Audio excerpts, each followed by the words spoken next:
C'est le premier épisode de 2025 et on avait envie de faire honneur à tous les vignerons avec lesquels on travaille en parlant un peu d'eux pour une fois. Alors les vignerons, on les imagine bien dans les vignes à la fin de l'été pour les vendanges, mais le reste du temps, que font-ils? Alors je vous rassure, ils se tournent pas du tout les pouces, au contraire. Et dans cet épisode, on va parler du calendrier des vignerons pour répondre à la question que font donc les vignerons toute l'année?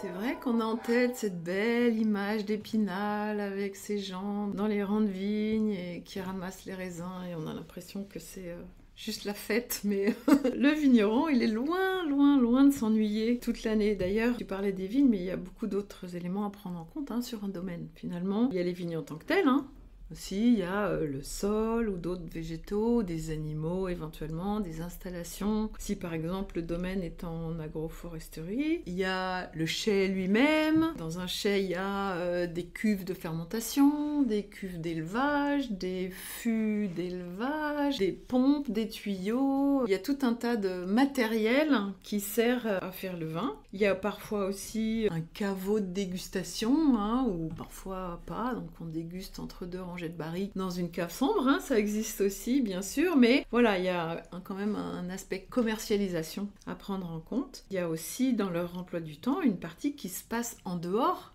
de leur domaine, dans les salons par exemple. Il faut bien le vendre, le vin qu'on a fait. Voilà, et puis ils sont quand même rarement tout seuls. À partir de 3-4 hectares, là tu peux plus du tout t'en occuper tout seul, donc il faut avoir une équipe. Donc ça se gère, parfois il y a des intervenants extérieurs qui viennent là ponctuellement pour faire certains travaux dans la vigne, donc c'est complet, ils se tournent pas trop les pouces. Alors effectivement, ça fait pas mal de choses à gérer et comment ça s'organise dans l'année. Si par exemple, là on commence, on est au mois de janvier, il est où le vigneron? Qu'est-ce qu'il fait exactement? Le vigneron, il enfile ses bottes bien chaudes et son gros blouson et il part dans les vignes parce qu'en hiver, la vigne, elle est en dormance. C'est même très important qu'elle le soit, c'est important qu'il fasse froid l'hiver, donc il n'y a plus de feuilles, et il doit faire attention à ce que le froid, dans les régions les plus fraîches, ne tue pas la vigne, qui peut résister quand même à moins 20 degrés.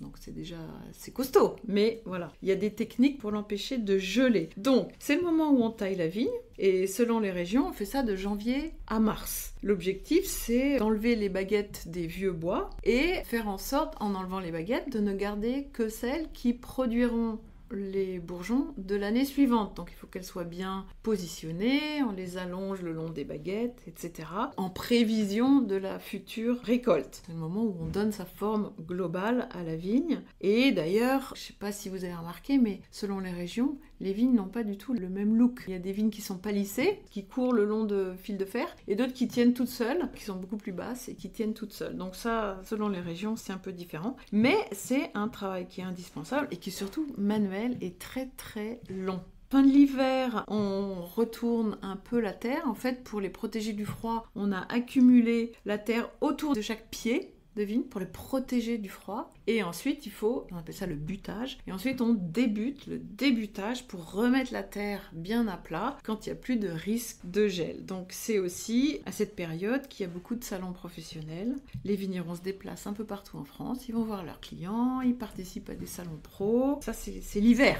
L'hiver du vigneron, c'est aussi l'hiver des professionnels qui vont dans les salons. Et c'est aussi ma période de vadrouille dans les vignes. Ça, c'était en hiver. Au printemps, les bourgeons arrivent, on appelle ça le débourrement, quand on voit le petit truc un peu duveteux là qui commence à sortir dès qu'on atteint une certaine température. Souvent quand la température ambiante dépasse les 10 degrés. Et donc c'est à ce moment-là aussi qu'éventuellement on replante des nouvelles vignes. Pendant l'hiver, on a arraché la vigne, parfois on a même attendu certaines périodes de jachère, de repos de la vigne avant d'en replanter. Et puis au printemps aussi, c'est là où on dort très mal quand on est vigneron, parce qu'il y a ces problèmes assez récurrents d'ailleurs avec le réchauffement climatique, de dérèglement climatique on va dire, ces problèmes de gel printanier qui arrivent au moment où les bourgeons sont déjà sortis et où là, les pauvres bourgeons sont brûlés par le gel. À la fin du printemps ensuite, les rameaux ont poussé, les feuilles aussi, Et alors là, ça commence à pousser très très très très très vite. En juin, on a les fleurs qui apparaissent. Et là, à partir du moment de la fleur, on calcule à peu près une centaine de jours jusqu'aux dates de vendange. Voilà. D'ailleurs, c'est un moment magique parce que ça sent tellement bon dans les vignes. Les fleurs se transforment en fruits. Ça s'appelle la nouaison. Et à partir de ce moment-là, il va falloir que le vigneron fasse très très très attention à toutes les maladies qui peuvent venir attaquer sa vigne. C'est le cas par exemple du mildiou. S'il se met à faire un petit peu de pluie plus chaleur, alors là, l'humidité, ça fait de la pourriture. Et alors là, ça peut gagner ensuite très très vite toute une parcelle, puis tout un vignoble. En été, ensuite, les baies vont petit à petit changer de couleur, elles vont mûrir, elles vont se gorger de sucre. En juillet, à peu près, on élague un petit peu, éventuellement on vendange en verre, c'est-à-dire qu'on enlève une partie des grappes pour laisser à celles qui vont rester la possibilité d'arriver à une meilleure maturité. Plus il y a de raisins, moins ça va être mûr, donc autant en enlever quelques-uns que ça ait une meilleure maturité. Et puis, pour de nombreux domaines, et d'ailleurs vous l'avez peut-être déjà fait, c'est aussi le moment où il y a des visites, des dégustations, tout un tas de trucs organisés dans les vignes, des trails, tout un tas de festivals, de dégustations gourmandes où on parcourt les vignobles et on grignote ici et là avec le verre de vin qui correspond à la parcelle en question. Enfin bref, pendant les vacances d'été. Et ça, c'est vraiment super. Il faut qu'il soit disponible aussi. Et puis en septembre, même avant d'ailleurs dans certaines régions, l'été dernier, les premiers raisins ont été ramassés fin juillet dans le sud, pour une période où les raisins ont encore une bonne acidité, mais voilà, c'est de plus en plus tôt en tout cas. C'est la période des vendanges, une période qu'on adore. Les vignerons sont tellement rassurés quand les raisins sont dans les chais, parce que ça veut dire qu'il n'y a plus besoin de craindre l'orage qui va décimer tout en 3 minutes, etc.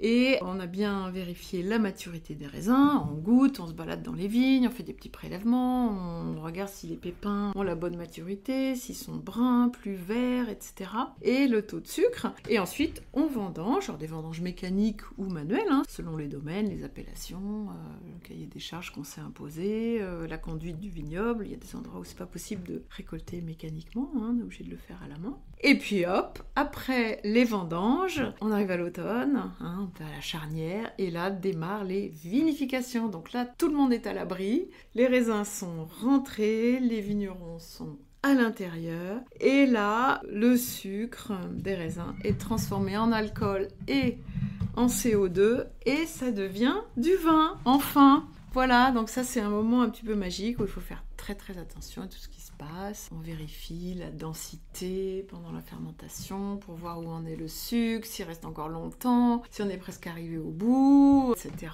On surveille en fait tout ce qui se passe comme le lait sur le feu.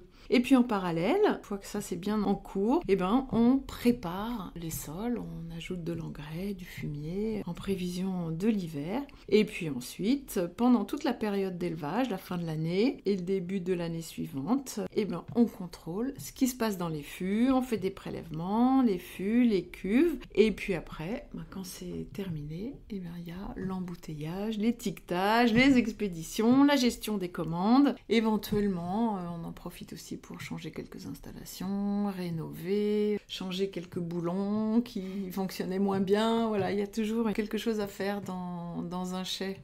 Voilà, à peu près. Et après, c'est reparti pour la taille et on est reparti le cycle pour une autre année. Donc vraiment, c'est clair qu'il n'y a pas de quoi s'ennuyer. Toujours un peu à la vigne ou au chai ou en dehors même du domaine, comme tu le disais. Et est-ce que toi, justement, qui parcours un petit peu la France pour découvrir des nouveaux domaines, est-ce que tu as une période préférée, que ce soit pour rendre visite aux vignerons, même juste dans les vignes En fait, j'essaye de vraiment ne jamais y aller pendant les vendanges parce que c'est une telle fourmilière dans un domaine pendant les vendanges, j'ai un peu peur d'être la mouche du coche et gênée. Je préfère, dans les premières visites après les vendanges, aller goûter les premiers jus.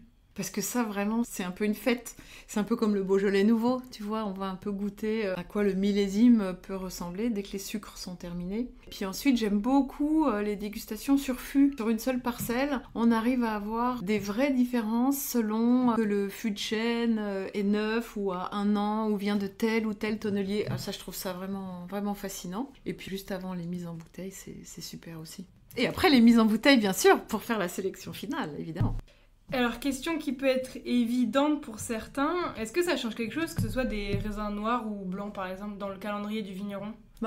En fait, selon les variétés de raisins, selon les cépages, il y en a qui sont plus précoces et d'autres plus tardifs. C'est d'ailleurs quand on a plusieurs cépages dans son exploitation, voire même un seul cépage, mais sur plusieurs expositions avec des parcelles qui arrivent à maturité plus rapidement que d'autres, ou si on a plusieurs cépages, comme je disais, ça permet d'étaler un peu les vendanges, parce qu'imagine si tout était mûr le même jour, en même temps, comment on fait ? Heureusement qu'il y a ça en fait. Donc, comme les cépages sont en général vinifiés séparément, on ramasse les merlots d'abord, ils mûrissent 15 jours avant les cabernets, et après on ramasse les cabernets qui ensuite vont fermenter, et l'assemblage ne se fera qu'au printemps suivant. Donc on a le temps de les laisser chacun faire leur début de vie tranquille. Voilà, c'est juste un exemple bordelais. Ça peut être la même chose selon des parcelles différentes. Celle qui est exposée au sud va être ramassée avant celle qui est exposée au nord par exemple, ou à l'est. Oui, c'est ça, selon les localisations et les climats. Tout à fait. C'est pas forcément la même chose.